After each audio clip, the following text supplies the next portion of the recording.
When I was in the workplace, I never accepted no as the final answer. And I'm not sure why I thought leaving the workplace, somehow things would be easier. When you're negotiating, sometimes you have to say to yourself, is the answer here really no?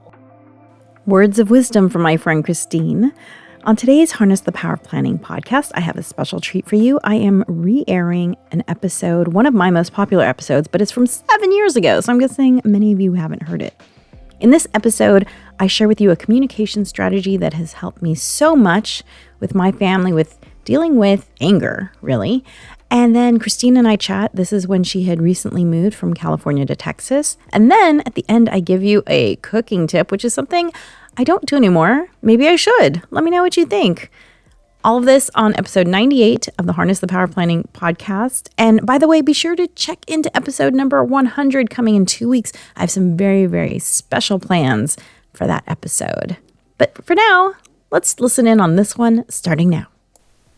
We're back. And now for that communication tip that I promised you. A number of years ago, I attended a really interesting conference that was all about neuroscience and developing brains. And the neuroscientists explained that the amygdala, which is sometimes called the reptilian part of the brain, it sits at the base of where your spinal cord meets your head, and it controls emotions, and it controls a lot of the basic parts of your nervous system, such as breathing and that sort of thing. And it is also where the emotions around fight, flight, or freeze are centered.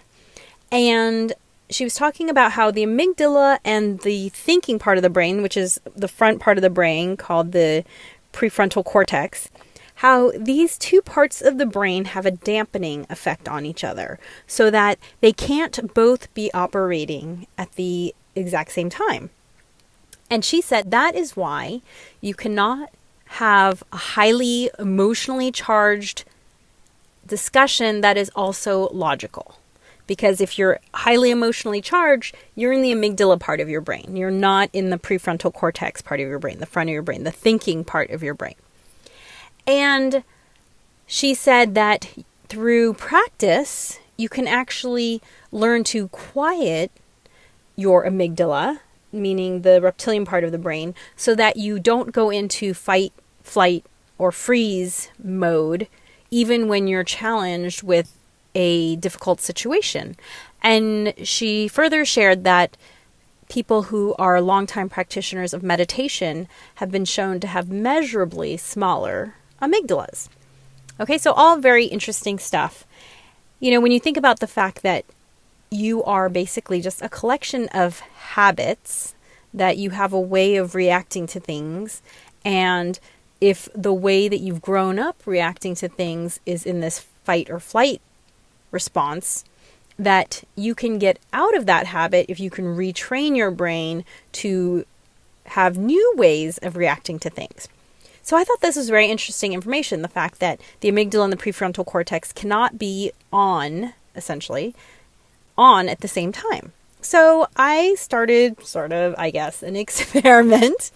And I said, so if someone is in their amygdala, and with children especially, you can really see it, that where they get to this point where they're just not in control of what they're feeling anymore. They can't calm themselves down. They've just, they've gone way into the amygdala, way into the fight, flight, freeze response. And they're having difficulty coming back, even if they want to. And so I took this information and I came up with what I now call my list 5 technique. Okay. So this has really helped me so much. I hope it helps you, and I would love to hear from you on how this works for you. So this is how it works. When someone is in that, you can tell they're just highly emotional. They're not thinking logically. They're just feeling. They're just pure emotion. What I say to this person, and a lot of time it's children, because I do have a lot of children in my life, I will say to them, honey, tell me about that book that you were reading the other day. I saw you reading a book. Can you name 5 characters for me? And I'm telling you, they might have a couple of but they will stop and they will think, and you can see in their eyes just an immediate shift. what are their names? Now, the reason why I ask for 5 things is because if it's one of their favorite books, they might be able to rattle off 1, 2, or even 3 characters just through rote memorization. But 4 and 5 will require them to think, which clicks into place the prefrontal cortex. So I find this to be incredibly effective to the point where my child now does it back to me. So when I am in a bad mood, when she can tell that I am, just mad, my child will do this to me. And the reality is it completely works. So my husband and I, we will do it to each other. It has to be something where it requires thinking. So if my husband and I are doing it to each other, a lot of times it will be, can you name 5 state capitals? Can you name 5 presidents from the 1800s? It has to be something that requires you to think. If it's something that you can just rattle off without thinking, then it won't work. But I would love for you to experiment with this. Tell me how it works for you. It has been a really powerful technique. I've been doing it now for like 5 years, and I share it with parents all the time, and they all tell me that it really works for them. So I'd love to hear what you think. I call it my List 5 technique. It has no, official name. I haven't written it up in the scientific literature, but there you go. Coming up next, my conversation with Christine about what to wear in the office, and then a fun baking technique that is all chemistry.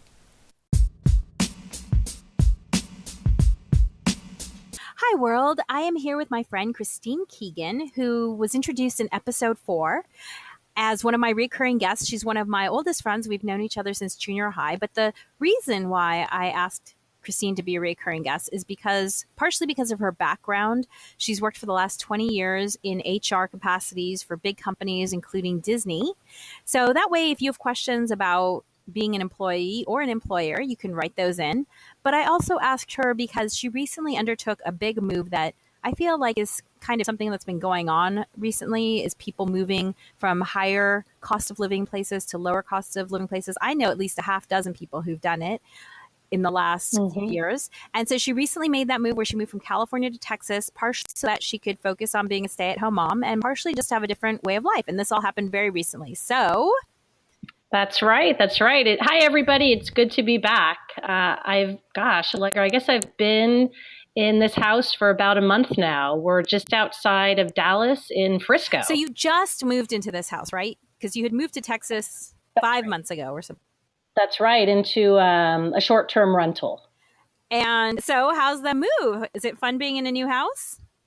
It's great being in a new house. We love it. It was definitely a hard process. I love the saying that it's a good problem to have, right.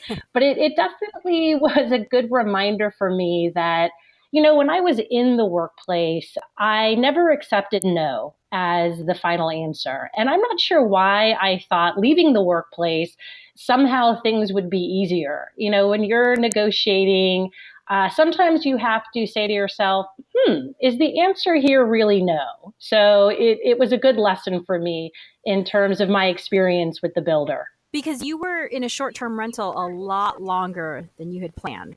That's right. We thought we would be there for a couple of months and that the house would be ready for probably early December. And so it was about 2 months longer than we had anticipated. And, living out of a suitcase with 2 young children is definitely a test. But oh God, that sounds horrible. I know. But you know what? I look back and I think about, standing my ground with some of the things that the builder had agreed to when we purchased the home. And then the builder saying, I'm sorry, we can't do it after all.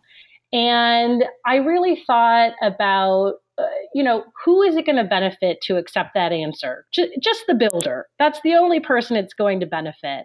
And so what I did is I kind of took a step back, and rather than getting emotional about it, I thought, here's my rationale. Here's kind of like the legal ground that I'm going to stand on, and I'm going to firmly and respectfully push back. And we were able to get the things that the builder said we were going to get to begin with. So it worked out. Nice. Yeah.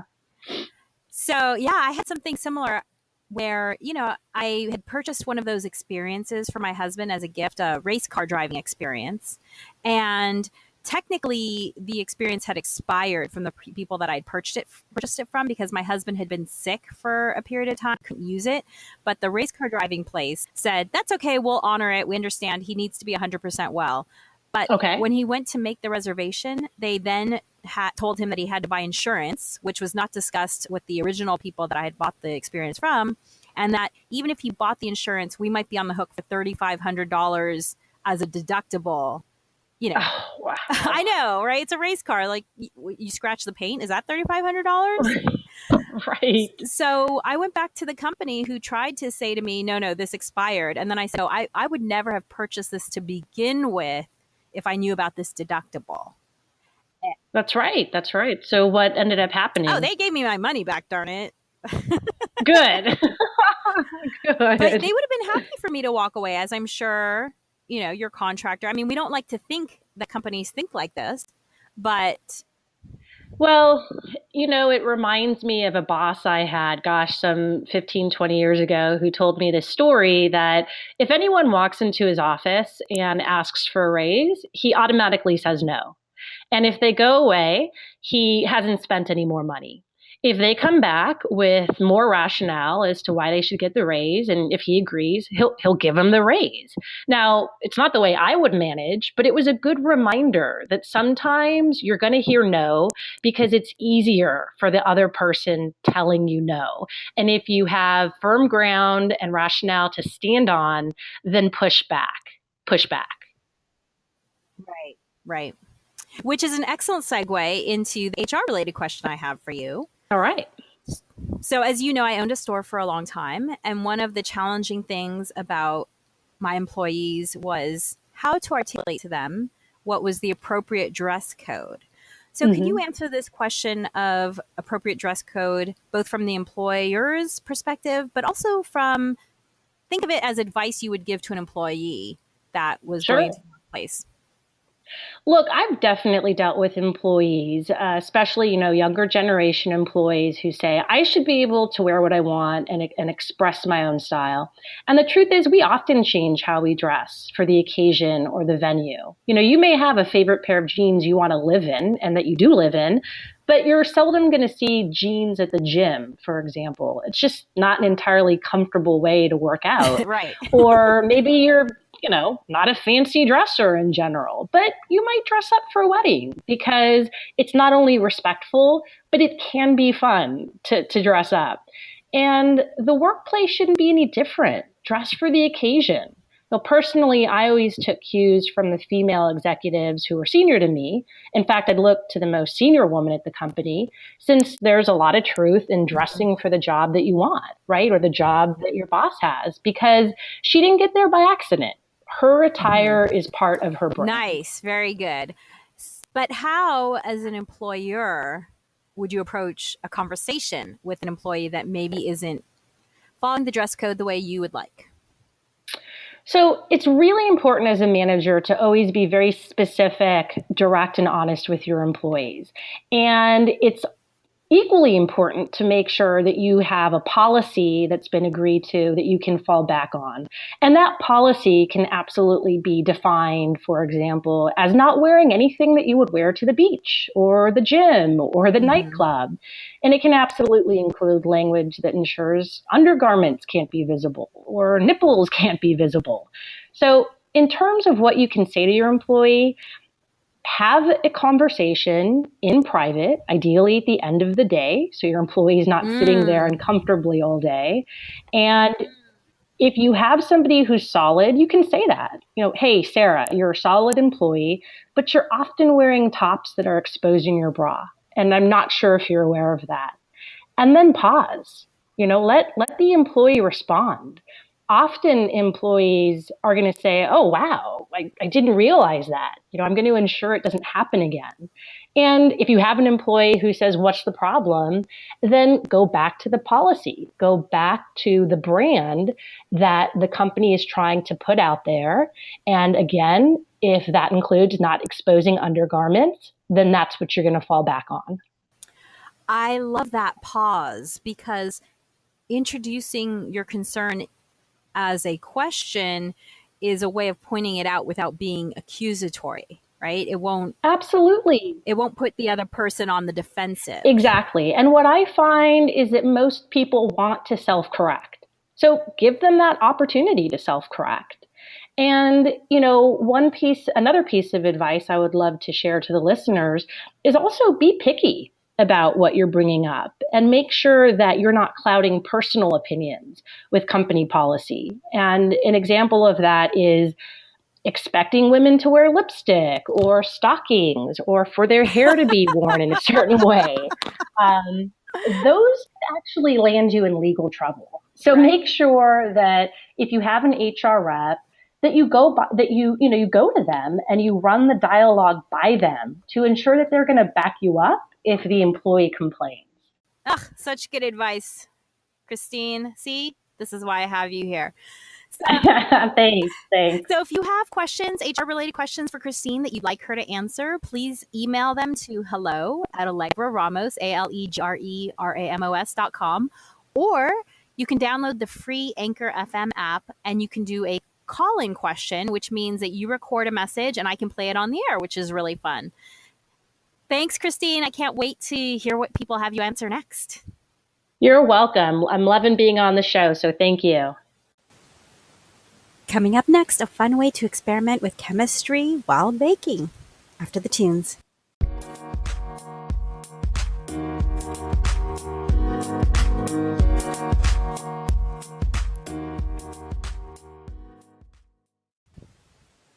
We're back.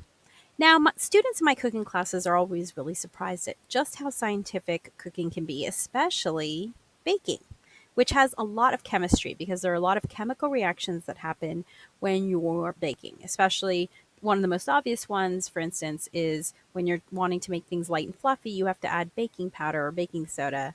And hey, if you want the chemical reaction to be extra vigorous, add an acid in, like apple cider vinegar. But that's not what we're talking about exactly today. What we're talking about today are cookies, because cookies are a great way to just sort of tiptoe and get your feet wet into the world of baking. Now, maybe you heard on an earlier podcast where I said that one of my tips for eating healthier is to only eat treats that you make yourself. Now, in my world, when I talk to my daughter about food, I explain to her that there's growing food and there's treats. And you need to eat more growing food if you want to stay healthy and you want to grow. And treats are something that you have once in a while, not every day and not at every meal. Now, in our household, we only eat treats, almost only. I mean, occasionally we'll eat a treat that is not homemade, but we almost exclusively eat treats that are only homemade. Now, why do we do this? Well, for one thing, I want to control the ingredients in our food. So that ensures that we're not getting artificial colors or flavors and we're not getting preservatives, which are things that you want to avoid. The other thing too is that at this point, my palate is just super picky. So if the food that I'm going to purchase is not better than what I can make, why would I purchase it? The other thing too is that the added trouble of having to bake my own treats means that we're not eating them all the time because it takes time to make it and clean up after it and everything. So I really find that this helps to keep our treat consumption into a place that is manageable for our health. Now, let's say you want to let's do oatmeal cookies. Now, the reason why oatmeal cookies is that there's some variables in there that you can play with that will allow you to see how baking is essentially a form of chemistry. So if you go online and you do a search for oatmeal cookies, one of the ones that came up that was rated really well was called brown sugar oatmeal cookies. Okay. Now this recipe is great because I'm going to tell you how you can play with it in order to modify it to your own tastes and preferences. So this recipe calls for 2 cups packed dark brown sugar and 1 cup butter.